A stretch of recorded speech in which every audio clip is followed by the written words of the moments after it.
Uno de los fenómenos de la doctrina de la justificación por la fe sola, primero que todo, es que en los no creyentes no se halla la necesidad, la razón de ser justificado. Y en el mundo cristiano, evangélico, no se le da el espacio y el énfasis que se merece esta doctrina. Sin embargo, en el periodo de la Reformación, en la Reforma Protestante, no fue así. De hecho, esta doctrina, la doctrina de la justificación por la fe sola, va a ser el auge para la controversia y va a ser la diferencia en la figura de Lutero, y que va a ser el pilar fundamental, va a decir él, para que una iglesia se mantenga o caiga.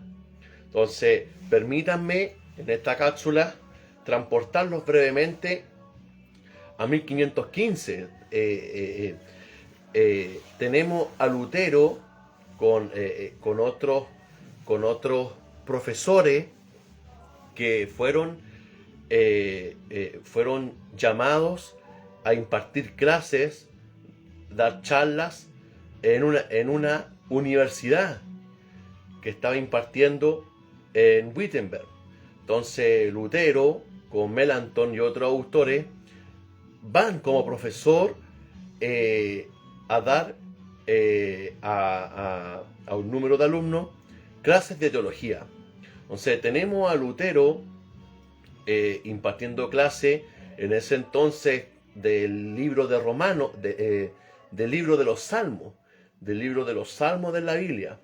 Entonces fue algo circunstancial que, revisando algunos comentarios de San Agustín, es que algunas reseñas aisladas de un pasaje de los Salmos es que lo traslada al libro de Romanos, y fue una cita totalmente aislada como referencia. Entonces es que Lutero se encuentra con este pasaje, el famoso pasaje de Romanos 1, 16 y 17, y en el versículo 17 en particular, y se encuentra con esta justicia que es revelada por fe y para fe. Entonces, bueno, entendemos que Lutero siempre se le creó esta problemática de cuanto estudió y aspiraba para ser monje en este claustro agustiniano, que él se encontraba con esta figura de Dios, un Dios airado, un Dios que demanda en su ley la perfecta justicia, y esto para Lutero le generó un problema de su psiqui, hasta tal punto de desarrollarse una conducta errática sobre las demandas divinas. Entonces Lutero se le desarrolló esta conducta que algunos teólogos van a explicar después, que Lutero fue demente. Fue demente porque a nadie se le va a ocurrir rebelarse a tal nivel contra el imperio romano-germánico. Entonces, y el Lutero se desarrolla esta personalidad errática en donde se encuentra con un Dios totalmente airado, que demanda una perfecta justicia. Entonces que él se encuentra con una moralidad deplorable, inalcanzable. Entonces Lutero es así en que donde se encuentra posteriormente egresa como profesor de teología, y él va desarrollando su propia teología con todo esto, con toda esta carga negativa de su psiqui cargando sobre sí mismo. Entonces va a decir Lutero que cuando revisa este pasaje de Romanos 1:17, de la justicia de Dios que es revelada por fe y para fe, Lutero va a decir que esto resultó totalmente iluminador. Va a decir Lutero que nació de nuevo y que las puertas del cielo se abrieron y que él traspasó las puertas del cielo y esto fue totalmente liberador. Y la culpa del pecado se disipa y Lutero se encuentra totalmente liberado de la culpa del pecado, lo que va a decir Pablo en Romanos de la ley del pecado, del poder que puede resultar incluso hasta irresistible en los individuos que no han sido regenerados. Entonces, porque el pecado también tiene un efecto volitivo en donde arrastra la voluntad de las personas. Entonces Lutero va a mencionar que este pasaje resultaba totalmente liberador para él y luego él va a reinterpretar posteriormente todo el Nuevo Testamento a través de esta nueva cosmovisión, de esta nueva interpretación de la justicia de Dios y se va a encontrar con las cartas paulinas y con todo el Nuevo Testamento, va a encontrar esta justicia perfecta en Cristo y va a desarrollar una teología cristológica, va a desarrollar una cristología y va a reeditar nuevamente toda su teología personal frente a esta perspectiva de la persona de Jesús que alcanza esta perfecta justicia y que esto puede ser imputado al que cree. Entonces haciendo esta breve introducción de la experiencia de Lutero, porque quiero llegar al corazón mismo del Evangelio, es que Lutero se encuentra con este pasaje y si bien no queremos pasar por la misma experiencia de Lutero, pero sí creo que este pasaje tiene mucho que decirnos en esta cápsula.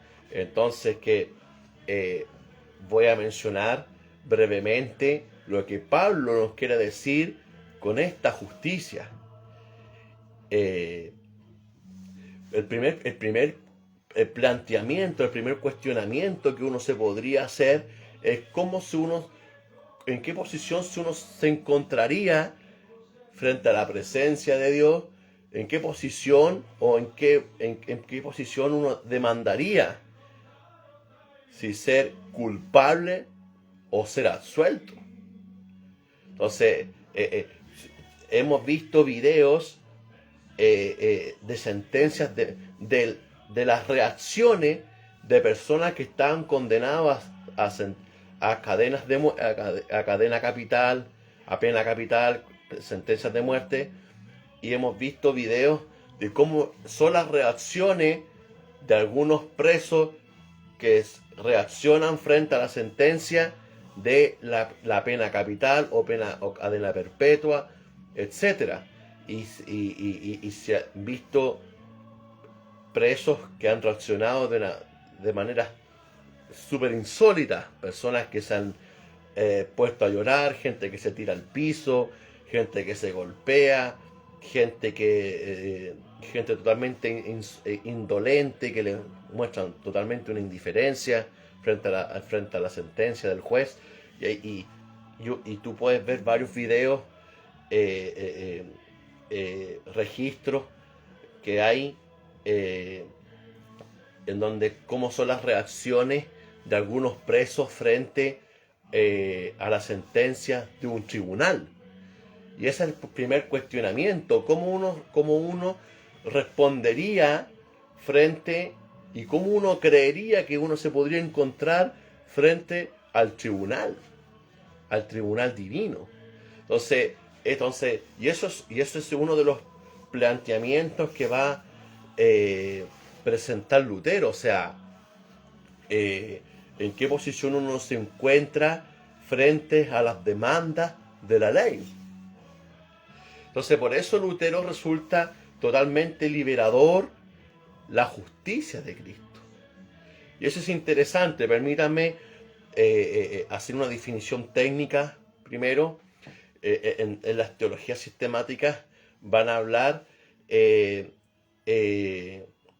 una obediencia activa y una obediencia pasiva con respecto a la persona de Jesús. Tenemos la obediencia pasiva, que es la obediencia a la muerte. Entonces Jesús se entrega voluntariamente a es entregado a las autoridades, y sabemos todo lo que sucede con él, el flagelamiento, la tortura y la crucifixión. Entonces tenemos ahí la obediencia pasiva de Jesús. Y tenemos también la definición de la obediencia activa, que es la obediencia de Jesús en su vida terrena, desde el momento de nacer, porque si era el propósito de la redención, Jesús podía haber aparecido un viernes y resucitado un domingo y se acabó el problema. Pero también las teologías sistemáticas, teólogos nos van a hablar de una obediencia activa, donde Jesús, desde el momento de nacer, se sujeta a la ley, adopta entonces en la encarnación un cuerpo humano, un ser humano, obedece a la ley, y hay una obediencia entonces activa, en donde Jesús obedece a su Padre en esta vida terrena, y alcanza una perfecta justicia, en donde Jesús es tentado en todo, mas sin pecado, para consolar a los que son tentados. Y entonces que Jesús vive toda la experiencia humana con toda la antropología que significa, donde Jesús obedece la implicación de lo que significa ser humano. Por eso Pablo en Romanos 5 va a hablar que por cuanto por un hombre entró el pecado, así por un hombre vino la justicia y la salvación a muchos. Entonces en esta teología federal, entonces Cristo él es el segundo Adán, porque entonces Jesús comparte de este género humano, de la carne y sangre, y es que comprende el género humano sometido entonces a esta antropología en que debe alcanzar el ser. Entonces tenemos una obediencia pasiva y una obediencia activa. Entonces por eso es que se comprende y se celebra la encarnación del Hijo, su nacimiento, su perfecta justicia, y tenemos el martirio y la muerte de Jesús, que Dios va a ratificar esta perfecta justicia en la resurrección. Eso es lo que nos va a decir Pablo, que Dios avala y ratifica y autentica esta obediencia y esta entrega por el género humano en la resurrección. Entonces que Jesús es resucitado, resucita, y el Hijo regresa junto con el Padre en esta realidad trinitaria, a esta posición original de creador de todas las cosas. Entonces que Jesús es resucitado y se ratifica esta perfecta justicia. Entonces si para Pablo resultaba totalmente liberador de la culpa esta justicia, por eso para el apóstol Pablo va a decir: no me avergüenzo del evangelio. Por eso el apóstol Pablo no se avergonzaba de este evangelio. Bueno, como primero que todo, el evangelio en el versículo 16 va a tener un contenido. El ministerio de la palabra, entonces, son preposiciones, es un cuerpo de ideas. Por eso el apóstol Pablo va a decir que no se avergonzaba del Evangelio. Eso tiene un contexto histórico-cultural. O sea, sabemos que la comunidad romana a la que se dirige esta audiencia, la epístola a los romanos, no es una, no es una iglesia fundada por el apóstol Pablo. Esta iglesia ya existía.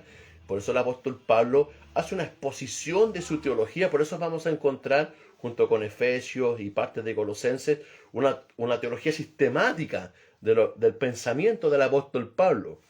Entonces, entonces, estos ciudadanos romanos conocen de primera mano, de primera fuente, las aberraciones del Imperio Romano, cómo los cristianos eran perseguidos y eran torturados en el Coliseo Romano, eran entregados a la fiera por no renegar y por no blasfemar el nombre de Jesús. Entonces, por eso el apóstol Pablo va a decir que quienes creerán si nadie se les predica. Por eso Pablo va a decir, el que creyere con el corazón, pero el que confesare con su boca, ese será salvo. Por eso Pablo va a decir que no se avergüenza del Evangelio, porque ese es el contexto, la ubicación geográfica. Esta iglesia estaba residida en Roma y conocía directamente cómo era el Estado romano, el Imperio romano, y las decisiones que tomaba, porque el emperador también reclamaba divinidad, también se hacía llamar hijo de Dios. Entonces los cristianos sabían lo que sucedía con sus vidas si es que ellos se mantenían firmes en este culto a Jesús. Entonces, por eso el apóstol Pablo no se avergüenza del Evangelio, porque es poder de Dios para salvación. Es un poder regenerativo en estas preposiciones, en la predicación del Evangelio.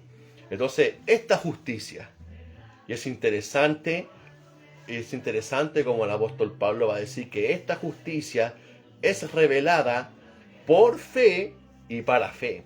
Entonces, esta justicia, como creía la iglesia romana, estamos situándonos en 1515, posteriormente en 1520, con el anuncio de las 95 tesis de Lutero, etc.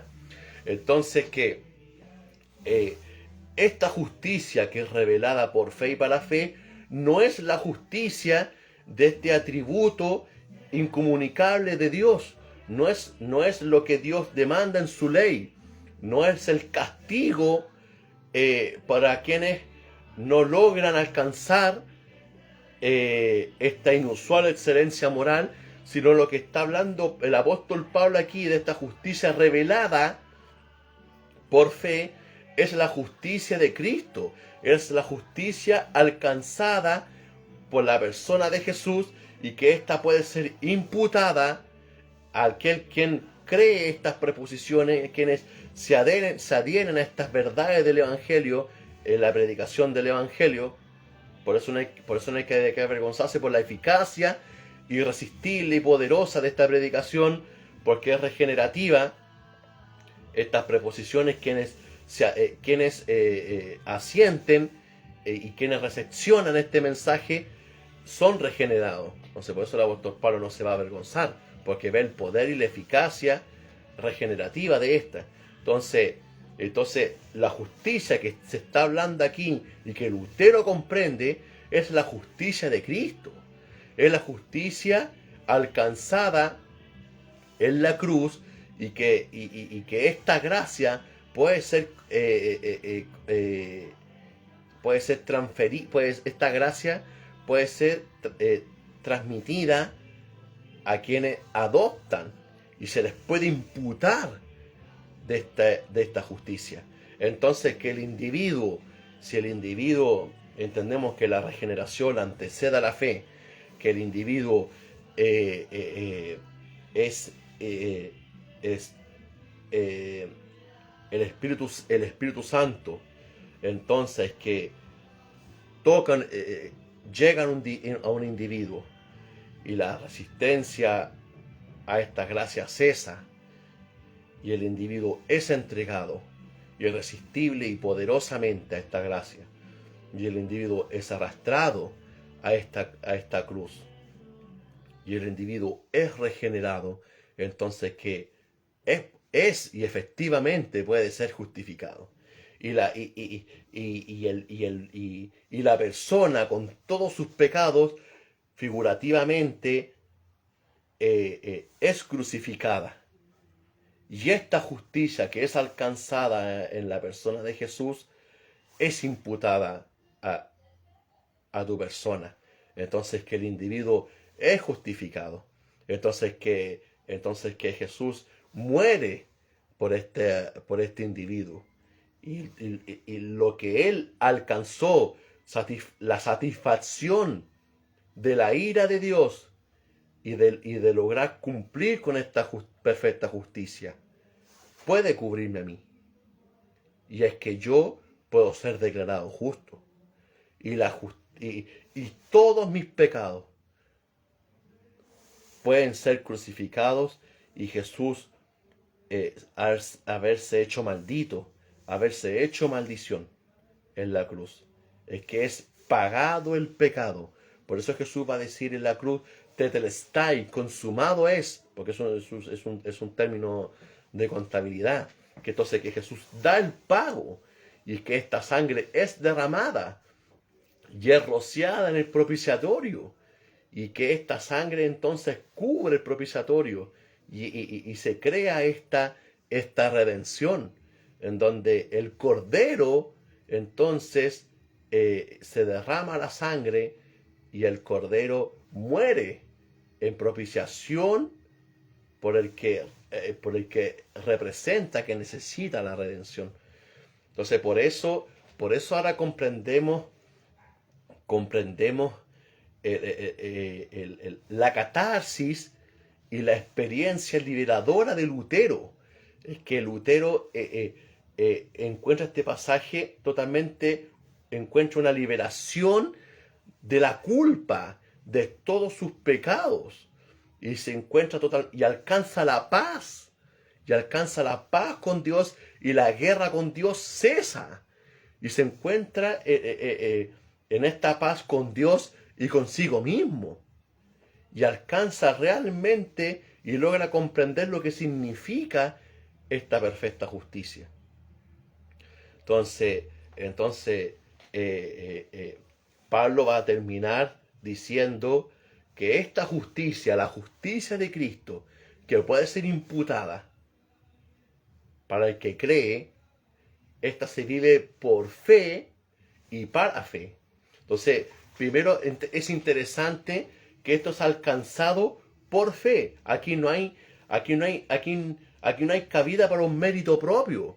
Cualquier presunción o idea preconcebida de que esta justicia se pueda alcanzar por alguna determinación o por una decisión propia. Aquí no hay cabida para ninguna vanagloria.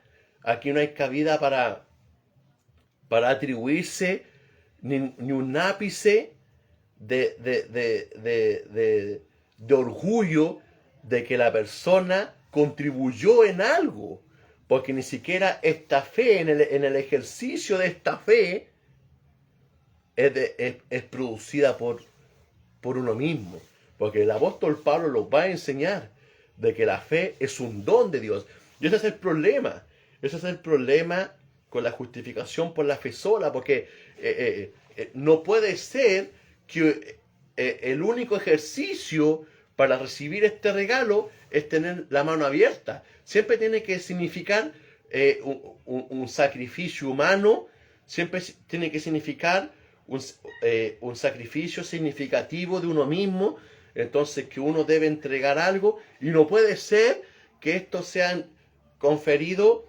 gratuitamente y que no dependiera de nada, y que el individuo es un gestor pasivo en todo esto y que solamente debe entregarse por completo y recibir esta gracia.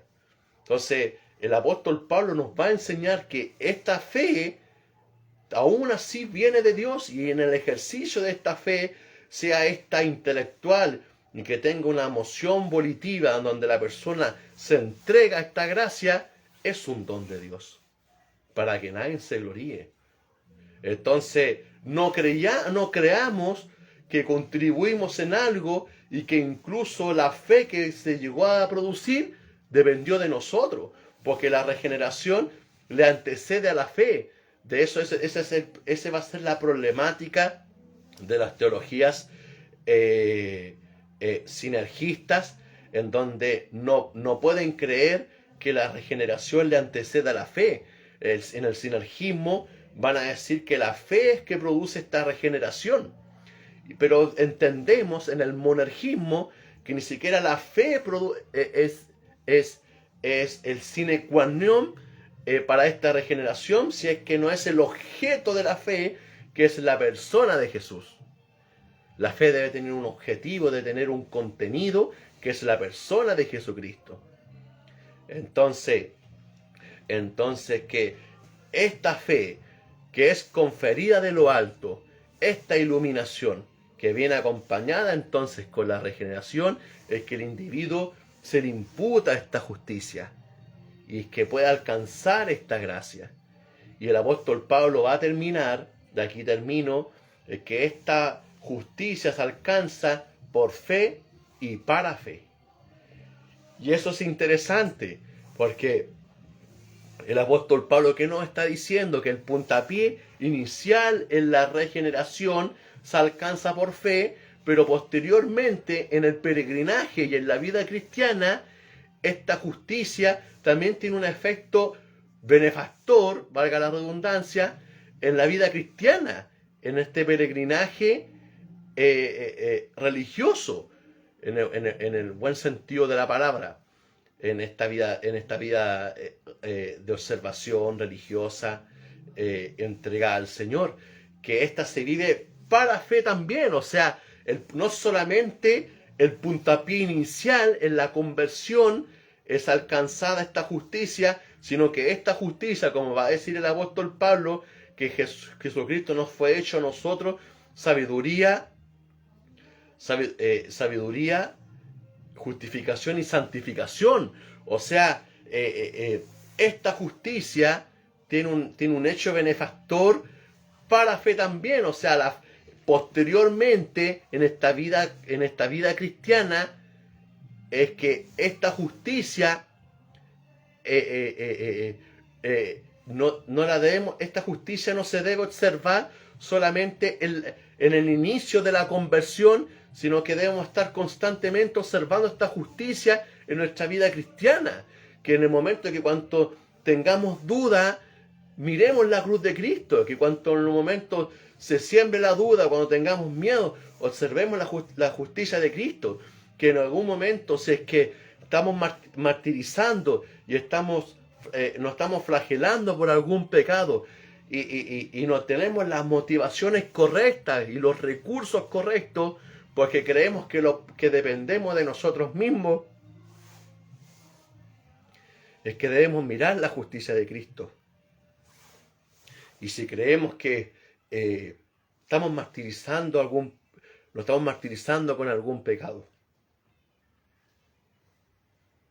y fracasamos y caemos, es que debemos mirar la justicia perfecta de Cristo. Y si tenemos a la vista el blanco, es que vamos a tener las motivaciones correctas y los medios de gracia, entonces van a tener eficacia en la vida cristiana, y vamos a alcanzar lo que va a hablar Pablo en Romanos 8, de la victoria de la vida cristiana, en donde no hay condenación, en donde no hay condenación para los hijos de Dios, no hay condenación para no los que andan según la carne, sino el Espíritu. ¿Qué significa eso? Que es la carne se refiere a la mente. Se refiere a la mente y entonces ¿cuál es la posición en que nos encontramos pensando constantemente? Entonces se refiere, entonces cuando el apóstol Pablo habla que no hay condenación para los que no andan según la carne sino el espíritu, se refiere que cuál es la posición mental en que nosotros nos encontramos constantemente y hay una inclinación constante y que nos conducimos en esta vida terrena. Entonces, que si andamos según la carne, es que no hemos sido regenerados. Mas los que andan en el Espíritu, quienes el Espíritu Santo mora en esta regeneración y la persona es dotada de todos estos dones graciosos y salvíficos del Espíritu Santo que se hallan en el Espíritu, no hay condenación.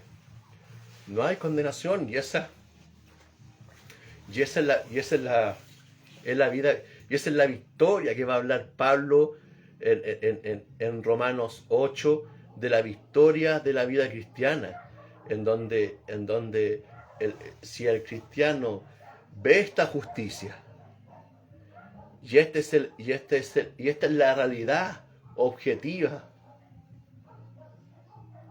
y benefactora de la cruz de Cristo, que toda gracia se desprende de la cruz y que esto tiene una realidad objetiva en la vida del individuo y que el individuo puede vencer el pecado y que el poder del pecado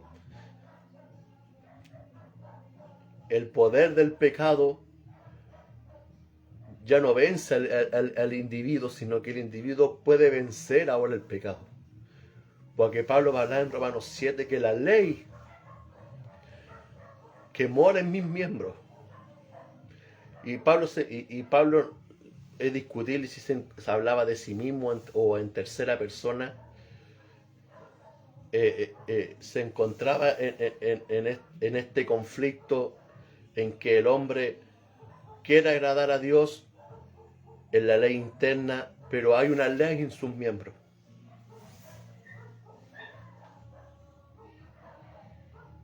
Que le impedía. De hecho, cuando Pablo habla que él lo iba a librar de este cuerpo de muerte, esto tiene una figura, nuevamente volvemos a las torturas romanas, en donde los presos se le amarraban un cuerpo en putrefacción, un perro muerto o un preso que ya había fallecido, y se lo adhieren con los cepos, se lo amarran con las cadenas y la persona era corrosida con la putrefacción de un animal muerto. Y el preso sufría, aparte del encierro y el confinamiento de la cárcel, aparte de todo eso, se iba pudriendo. Esa es la figura retórica del apóstol Pablo cuando habla que él lo iba a librar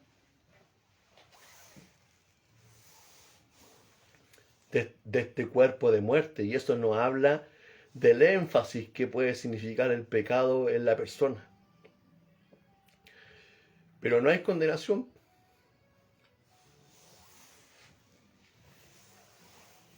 No hay condenación porque ahora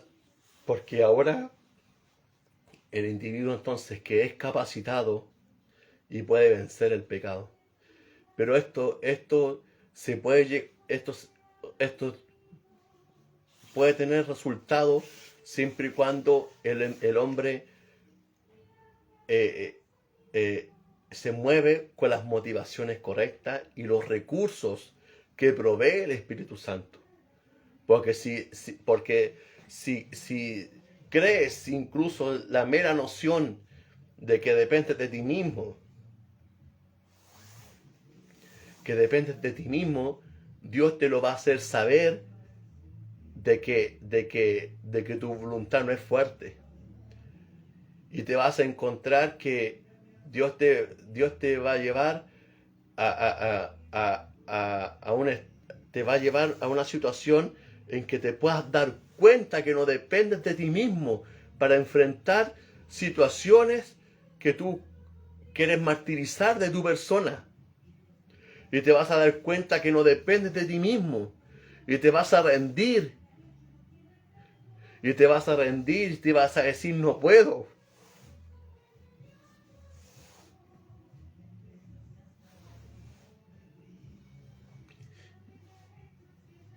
Y ahí recién vas a notar que depende solo de la justicia de Cristo. Entonces, así es que entonces es que esta justicia se vive por fe y para fe. Esa va a ser la problemática de casi todas las cartas que el apóstol Pablo va a resolver.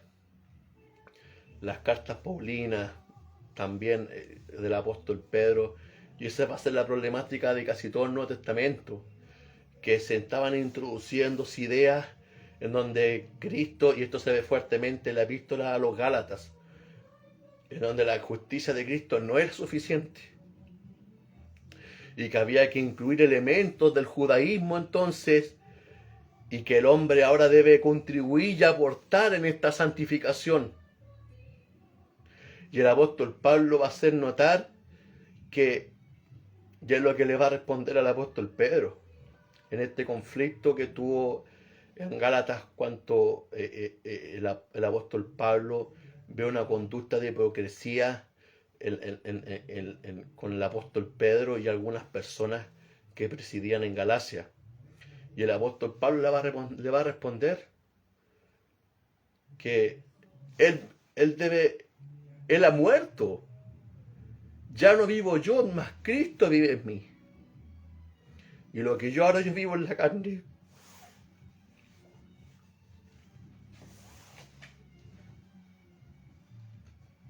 que a lo que ahora yo vivo en la carne, lo vivo en la fe del Hijo. Entonces, y esa es la vida cristiana, de donde el individuo debe abandonar cualquier idea que crea que es fuerte, que depende de sí mismo, que tiene la determinación y el poder para alcanzar esta perfecta justicia.